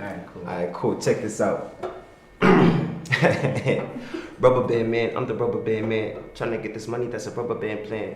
Flow so sick, man, I give myself a 10. And I got the drip, need to go to goddamn. Check my kicks, doing these flips, pull up with the boys in a brand new whip. And I got no manners like a really bad kid. Moving to the top and I'm feeling my stuff. So you feeling your stuff? Yeah, I'm feeling my stuff. Like you trying to take a... Not that kind of stuff, man. I'm talking about the type when you're taking the pics, you're chilling with chicks, and maybe you be chilling with clicks. So why you chilling with clicks? I be chilling with chicks, and I do it like a dope man, chilling with bricks. I ain't rid up with the dope thing, and then for morphine, so clean, man. Do you know what I mean? I mean, it's new to me. No? It's cool to me. Cool. But I don't really think it can grow with me. Okay. You pass me down the heat like you're choosing me. What? And I got the girl, but she talking to me. So she talk to you? That's why she's talking to me. I mean, she really wants you, but she talking to me. I don't really like girls, man. That's how they be. So I'm all about my grind and about my cheese. Well, I said it. I mean it. Yeah. We gotta go to a break now, so yeah. So yeah. Enjoyed that. Peace out. Nice seeing you guys. Muko, Iko, Follow Ashlee. us. Buy all the music, all the merch, and yeah, live TV forever.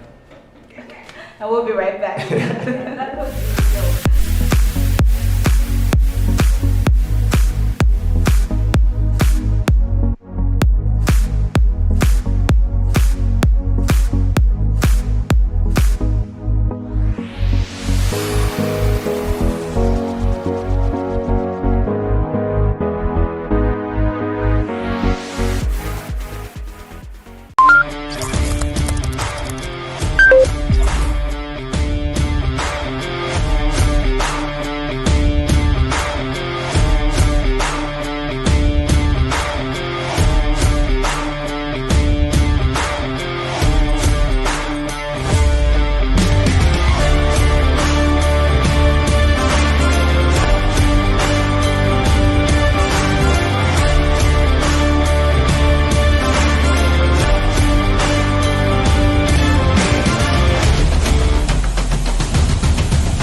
Muli bwanji tati. Bwino masenza bwanji mama.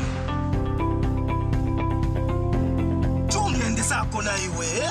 Pali pako ma 20 apolo ma 5 kwa jari. Na makoino sasinjira kumuzonda mazisipona. Makoino songa chinjeko kubantu abale ndio chopana na 5 hours mamene pano leyo. Kamba nani. That is why you need to get an e-token, sir. It is faster and easier. What? The e-tolling card Balela Ndapo is a National Road Fund agency card. So all you have to do is just credit it in Ndalama and you'll be able to use it per token Munga Panuso. To avoid the inconveniences quarter, so where you have to start looking for ama 20 kwa chokula cherusha bantuso. Introducing the electronic toll card. It's easier, faster, and secure. Access the e-toll cards from all toll gates across the country or the agency's head office in Lusaka at only 30 kwacha. This message is brought to you by the National Road Fund Agency, a sustainable road fund.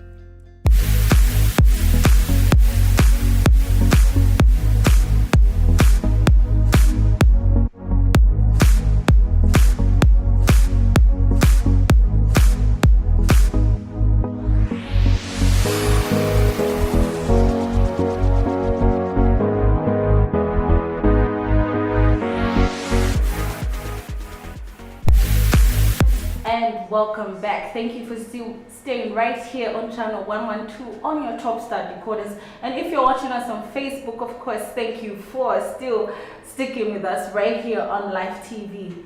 So of course we just had an interesting interview with Iko and Muko, and we talked a bit about their entertainment and their music and of course colorism. Our main topic today has been colorism, of course.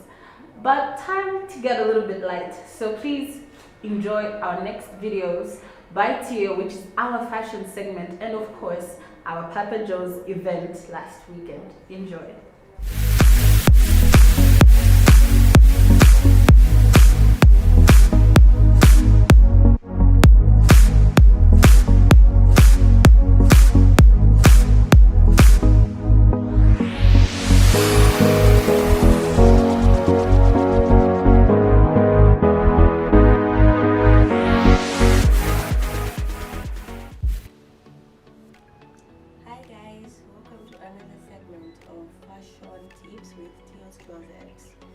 Today I will be talking about the different types of outfits that you can rock during this hot season. Everyone knows that summer actually has its own outfits that have to go with it, and it comes with specific colors.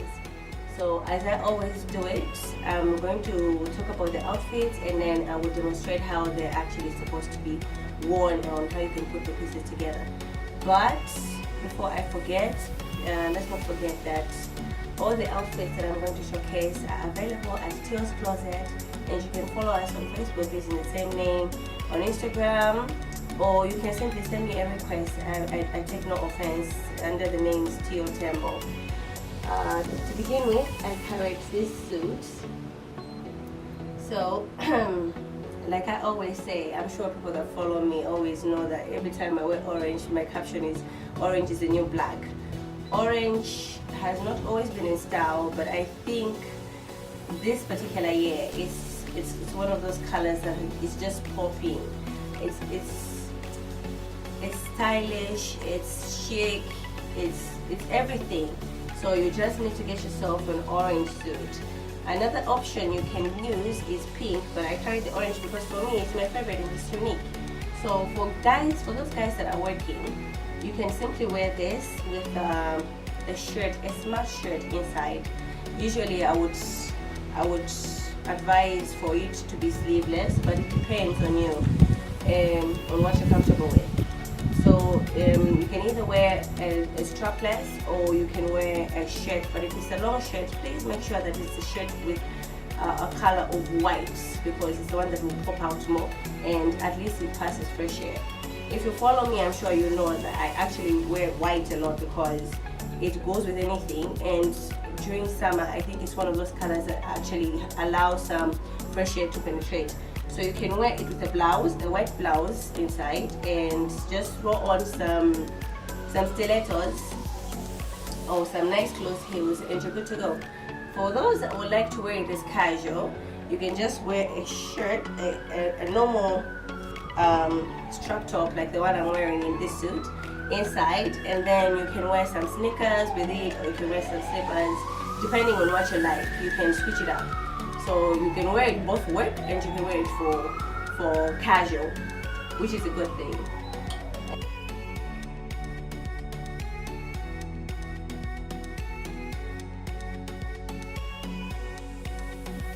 The second one I brought is actually a dress top. It's a dress, but at the same time it's a top because it's a dress in the back and then it's a top in the front. So the material for this, if you can zoom in, is actually very light and very easy to allow air to penetrate. It's one of those that can blow the wind throughout, can allow the wind to blow in and out like that. So with this, you can wear it with tights because it's summer. But if we're talking about another type of weather, we would probably go with the jeans or maybe like blue jeans. But because it's summer, I think jeans are a bit too much because they stick to your skin and they tend to become moist. So to avoid that, you can simply just use some tights, blue or black can go, and you can use shorts. I prefer shorts myself because since it's a dress in the back, it means your nakedness is not going to be as much as a normal top. So you can wear this using these blue shorts, which are very much available in store. You just simply put this inside and then you're good to go. The next outfit is the same shorts. These are like one of my favorite shorts because they're Zara, and I'm a sucker when it comes to clothes with labels. So you can wear these shorts with this top that I'm wearing and some sneakers. This is a simple look. I think this is an outfit that most people that don't like to go overboard can be comfortable with. So you can simply wear this and you put the shorts on and just throw on your nice pair of sneakers, your favorite sneakers. If not, maybe just some canvas or G-string slippers that allow enough air to go in and out. The fourth outfit I brought is a maxi dress. If you've been following the previous episodes, I'm always talking about how necessary and how important it is for a girl to actually own a maxi dress in her closet, because like I say, these are not as seasonal as any other types of clothes because you can switch it up. With a maxi, you can wear it in winter, you can wear it in summer, you can wear it in the rain season, you can wear it anywhere. It's just accessorizing. Everything is just about accessorizing.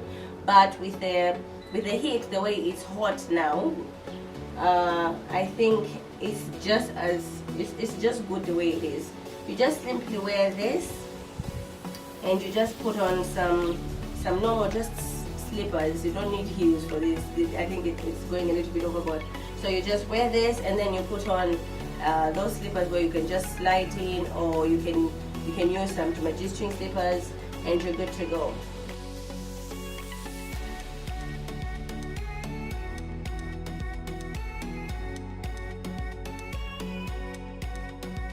The other outfit I brought that I think is stylish, these pants are very stylish and they've never gone out of style. Like I always say every time I talk about wide-legged pants. Okay, they did go out of style a little bit, but let's face it, they're back, and they're back with a bang. So this is something else you can wear this winter. These are called wide-legged pants. For those people that speak Nyanja, they are called Rimabelo. They were there like a long time ago. So these pants are very chic and stylish during summer because not only do they allow air in and out, but the color yellow also pops out. I think when it comes to summer, it's all about the color. So you will notice that all the combinations of the clothes that I've brought, summerish colors. They are popping: pink, yellow, blue, orange, red, flowers, everything.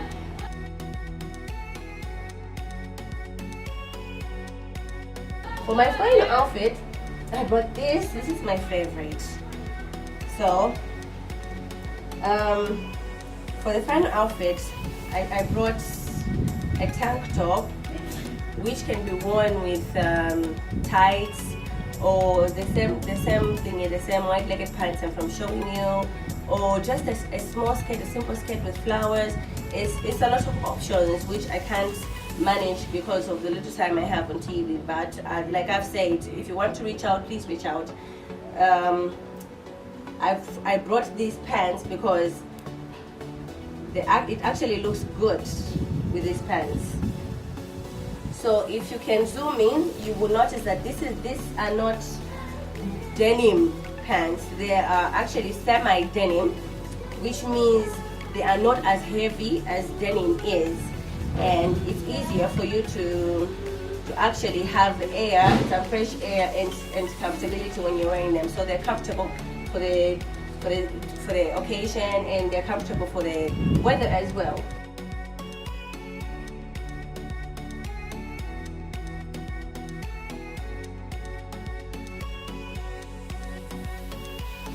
So that's all for today, guys. Kindly follow the page on Instagram and on Facebook, and till next time, bye bye.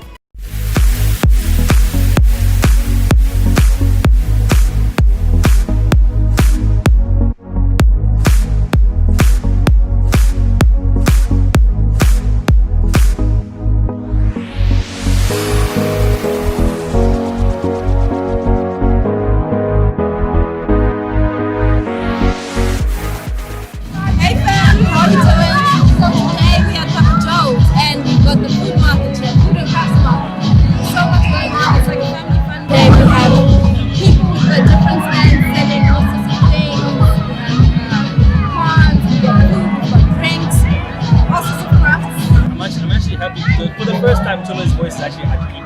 So we need to live up. Think about it. Half the time in the studio, like, yeah. So whenever the studio we're doing something different today, like Choolwe was saying earlier, so they will chill or vibe, summer vibe, shades on. Enjoy the sun. Yeah. So something totally different. So stick around. I'm gonna show you a lot of things that are happening in Papa Joe's. There's food, there's drinks, there's music, there's kid stuff, jumping castles and whatever. Let's focus on the food. Okay, so we're gonna do interviews. We're gonna talk to people that are here, just showcasing different products and so on, just to understand why they're here, why they're participating in this event, right? Yeah. We've also got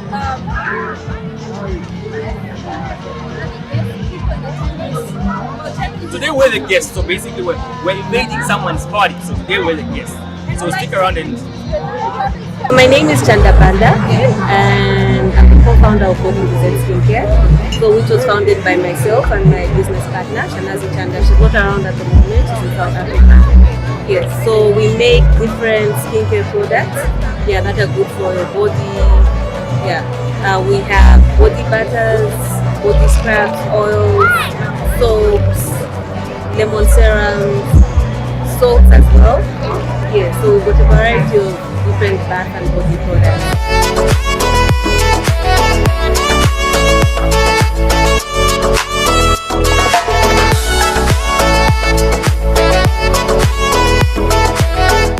Live TV, so we're still at the food fest. So now I'm standing at a hookah stand where they make it smell good and look good. So they're going to tell us more about what they sell, what they do. It's basically different products, healthcare products, perfumes, and so on and so forth. So you want to smell good, you want to feel good about yourself, come through. This stand is dope. So we're going to meet a few ladies that are doing the most. They're doing big things in hookah. They will tell us about the product, what they're selling, as well as tell us how we can get the product as well as the business opportunities. So, listen. Hi. Hi. How are you? Fine, how are you? Look, I like to smell good. I don't know about you, but Definitely. it's probably also a problem sometimes to smell too good. Tell us about it. Okay, it's so never a problem. You think so? Yes. Alright, so basically you're gonna tell us about your product here and what you're doing, why you're doing what you're doing. First of all, run us through the product. What is this? Okay, so Inuka is a network marketing company and we sell cosmetics and also inspired perfume. We don't have a factory, but it is all in the pipeline. We are doing our paperwork and very soon. It's just that 2020 has been like one of those years, 5 years in 1 year, but we are working on it and hopefully next year we'll have a fixed place where we'll be found. But we are very mobile. Our contact details are right on our jars, so you can contact us and order your peanut butter. So we get orders and we're doing deliveries for our clients. Yes. So your number is 0967878737. That's a number that's also on WhatsApp, so you can contact us.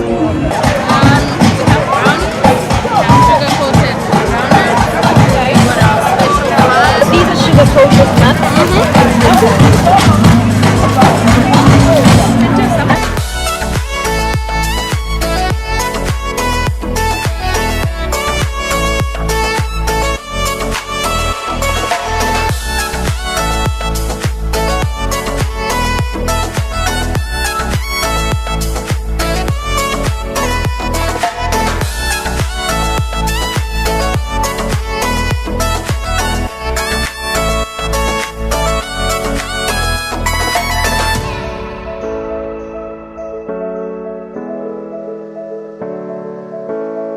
She's spot on.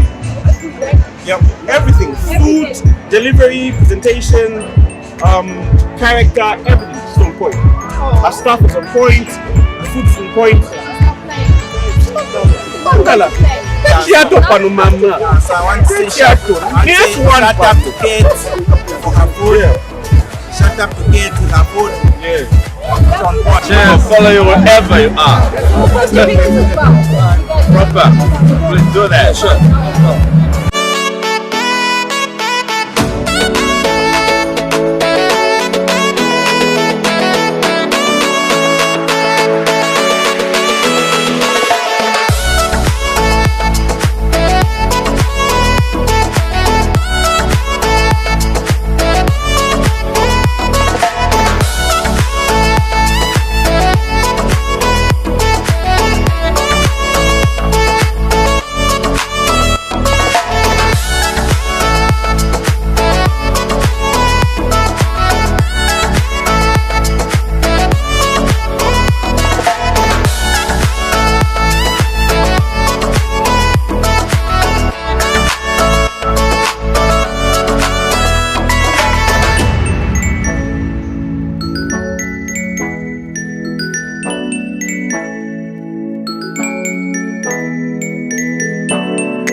back. Thank you for still being here, right here on Life in the Morning. This is live TV on channel 112 on your top star. And if you'd like a recap of the show, of course, and our interviews, you can follow us and like our page, which is Live TV Africa. It's like usually the nice one with a nice profile picture. So of course you just saw Choolwe and Elvis leave me when they went to Papa Joe's. But it's fine. I'm also leaving you for Janet. Oh, it's happening this weekend? It's actually happening tonight. Tonight. You know, so I gotta get my One Love outfit on. Yeah. I don't wanna wait in vain for your love. Wait, you know how embarrassed myself. Just ask. Just ask. Aren't you supposed to be doing the Chanda and K tonight? No, Chanda and K was actually last night. I told you I embarrassed myself. It was actually last night, and I actually couldn't go because I had something to attend to last night. So in the time that I was leaving, what I was attending to was around midnight, and we had the show this morning, so I was like, next time. But today we have, of course, the Halloween party by Papa Joe's, where Elvis and Choolwe left me. Is it by Papa Joe's? Yes.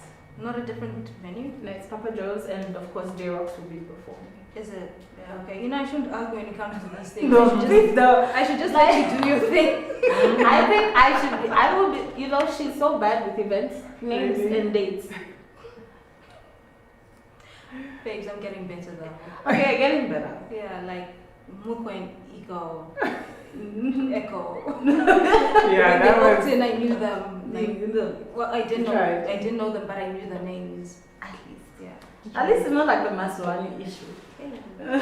Wait. How is he? He's actually, I think he's good. I've been following his posts. I think he's good. I think we should have him as one of our guest presenters. No, as a guest presenter, not for an interview. Yeah. Like we've had Salome. Yeah. I know you're listening. Would love for you to come. No, actually, we actually have to talk to him and see if he can come through, because I actually would love to have him here. He's actually quite. Yeah, he'll bring the party. Vibrant. He's vibrant. Have you seen his voiceovers for the animals? You just want to embarrass.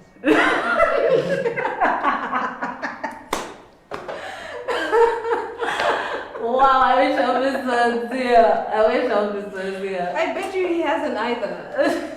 He has. I don't take his heart, please. No, you know what? I really need to find out what you do in your spare time, because you know sometimes you just go on Facebook. And I work like as much as toxic as it is. Facebook is one place where I would be having a bad day and I would scroll, and there's just something there that literally, it just throws me off the floor. Like, man, it's such a blanja. Guys, there's someone calling in. Can I take this call? Sure. Okay. Hello. Good morning. Morning. How are you? I'm well, thanks. How are you? I'm good, thanks. Who am I speaking with? You're speaking with Jonathan. Okay. Jonathan, talk to us. What's going on? Okay, so I was listening to your program, a really great program. Thank you. And I just had like a 16-way sense to put to you. Mm-hmm. I think one of the things we overlook when it comes to colorism is Christianity. Uh-huh. And to qualify that, I am a Christian. Okay. But I think we grow up seeing a white Jesus, Oh, yes. seeing white angels, Mm-hmm. being told pure is white and black is bad. Mm-hmm. And so from the time we are very, very young, we always think black is bad. Yeah, that is something that we did not talk about. We actually didn't have that. Honestly, we didn't. Yeah, so we need to have this paradigm shift when we get the reality, because unlike most of us think, Jesus Christ was not white or blonde or blue-eyed. Yeah. So we need to be able to get ourselves to the point where we understand that this melanophobia that we have in our society, where black is satanism, current lingo has to change. So if somebody sees you with black hair, there's black sheets or whatever, they'll think you're something. It's like, how does that work? It's because from the time we are young, we are told black is bad. And so it's not amazing or it's not surprising that our kids will always think something lighter is better. Okay, that is very, very true and very valid point that you brought forward. I don't know how we forgot to actually mention that. All right, so let me run, but it's an amazing show. I was really enjoying it. Thank you so much for watching, Jonathan. All right, have a pleasant day. All right, thank you so much. Enjoy your Have weekend. a good day. Thank you. Bye-bye. All right, bye. So I actually almost said Juni. I'm so sorry, Jonathan. I almost said a wrong name, and I'm sorry. But you brought up a very valid Jesus. point with regards to Okay, personality and if we go deep into religion about it, because there's something that I want to say. Actually, there's a part in the Bible that says his skin was like brass. Do you know what the color of brass? It's more on the darker side. Like, how was a blonde-haired man in the Middle East? So it's the whole whitewashing Yes. that took place when they introduced Christianity to us as their colonies. You know, so we still have further research to do when it comes to why that was done. Yeah. But at the end of the day, it was done. Yeah, You know, and we have to just sort of just find ways that we could unlearn or even just relearn the real history.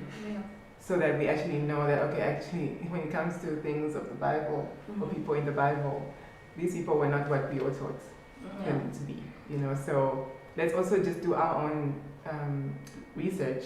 The And then angels just are not white, the spirits. the spirit. So there's no, they're not like human beings whereby they'll have a certain sort of skin tone. Maybe they should even paint them like blue or, you know, just a different color. Scary. You know, like when it comes to history, there's a movie that wants to be made about Cleopatra, and they actually wanted to cast a white woman, and Black Twitter was not having it. Yes, as much as these countries, I don't really consider themselves part of Africa, but they're still African countries. Like, let's say Egypt. Those people are not purely white. If we look at... Those are black. Egypt is African. Egyptians actually were. Yeah, Even exactly. ancient Egyptians were black. You know, and they had this thing that Cleopatra looked a certain way. Even if you look back at these old movies, they've usually cast a white woman or an Indian woman or a woman that's not really representing the ethnicity at its fullest. If you look at Mohamed Salah, he plays for Liverpool. If you look at his hair, his skin tone, he's from Egypt. Yeah, he's from Egypt. And he doesn't have straight hair. He doesn't have blue eyes. No. He doesn't have the really pointed nose. So it's just basically society trying to whitewash. When we look at religion, I'm so sorry to go back to this, but colonialists used religion to enslave us. Yes, and enslave our minds. Exactly. Yeah, it's a fact. Yeah. It is a fact, and we need to just acknowledge that and heal ourselves from that. Yeah. It's like, I hope none is coming for us for saying that. I know. But it's true. It's true. Yeah. It's true. Because if the Bible preaches so much about love and everything, why were they celebrating black and white people and all of that? So anyway, it has been an interesting show today, of course. It was so great to have you here. Thank you so Guest much for having present me. with I us. had a great time. Thank you. We have an all-female panel today. We're just Women power. We are women. Don't you just love her energy? Yes, it's needed for some of us who are like very, You know, it's a good balance. Yeah. Actually, yeah. We have the same kind of level of energy. Yeah. I can see. And she's always complaining. Her and Elvis always complain. They're like, you guys, Choolwe, come on. hype it up. But you need the balance though, because you can't all be like, You can't all be, you know. So guys, thank you so much for coming through, and this was one of those shows that was from the heart. Yeah. Looking at perceptions of us and everything, and things that we've been through that we do not actually realize affect us. Viewers, thank you for joining us. Thank you for watching and supporting as much as you did today. We appreciate that, and we hope we have imparted something, we have taught something, or we have shed light on something. We're really just exploring what colorism is, and in that we wanted to share what it is we're thinking and hopefully get some of your views, some of your insights. You guys didn't really want to text us today. I don't know what's going on. Like, where's the love, Blo? Really? Where's the love? Yeah. So your tough ones. Next time, we're hoping to see more of you guys get involved, interact with us a little bit more. And that is our show for today. Cuthbert wasn't in, so we couldn't do the sports today. Yeah, and the closest to Cuthbert is Ashlee and Elvis together. I know, and I don't think I can do it alone. I need someone to argue with. But, you know. Yeah. So thank you for tuning in. This has been Life in the Morning on channel 112 on your Topstar decoder, yeah? Topstar decoder. Live stream or catch it on Facebook. Even after a week or two, you will still find it. You can find it on our YouTube page as well. Keep watching, keep supporting. Thank you for taking time out today, this morning. Have a lovely weekend. Stay safe. I don't know if we're still doing the keeping your distance with the COVID, but just be aware. Wear your mask. And hand sanitizer. Yeah. All right, from all of us right here at Live TV. Bye.